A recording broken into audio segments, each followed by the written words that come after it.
while our weather locally has been quiet other than some showers and some cloud cover across the region, it has not been the case down in the Caribbean, with Hurricane Melissa making landfall in the southern coast of Jamaica earlier today as a significant Category 5 system. You can see some of this footage with a lot of flooding, some wind damage. This video likely for more of the eastern side of the island, where the island wasn't quite as hard hit as the western end where landfall did occur. But definitely they are going to be dealing with a lot of devastating impacts for the next several weeks, if not months, for those cleanup efforts to happen. But as far as Melissa now, it is in the Caribbean between Jamaica and the eastern coast or the southern coast of the eastern tip of Cuba right now. Melissa did weaken to a Category 3 status over Jamaica, but it has regained some strength now that it is more over the open waters. That eye re-emerging, but starting to get a little ragged again as it does get more of the interaction from Cuba,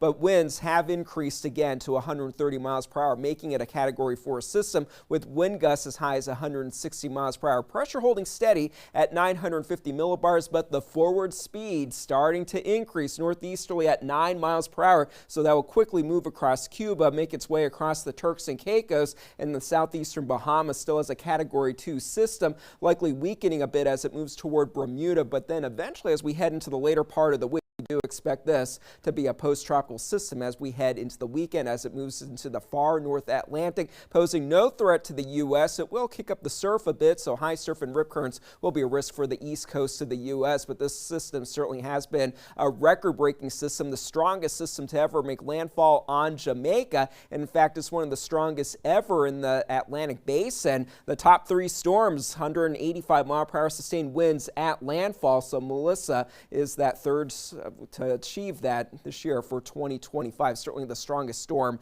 of the season. Locally though, conditions are a lot quieter. Viper radar all clear despite having some dense cloud cover around. They'll be with us through the day tomorrow. Temperature wise, we are in the lower 50s, upper 50s for the more mild locations. A few spots tonight will be able to cool off into the upper 40s by early Wednesday morning. But as we look ahead to tomorrow afternoon, we will have a few peaks of sunshine in the later afternoon hours. Temperatures should top out in the upper 60s to lower 70s for a few locations with mostly cloudy conditions. A few showers start to move into the region as we get into the late afternoon and especially into the evening with the next system moving in. So the cloud cover holding steady because of the system that we had yesterday, but this is what we are tracking for tomorrow in the lower Mississippi River Valley. It will bring us that chance for some showers, and then as the frontal boundary moves off of the coast, it will bring in that drier and cooler air for Thursday and for Halloween and for the first weekend of November. As far as Vipercast, it indicates that we will have that cloud cover throughout the day. I think it's running a little cool on some of our temperatures as we head into the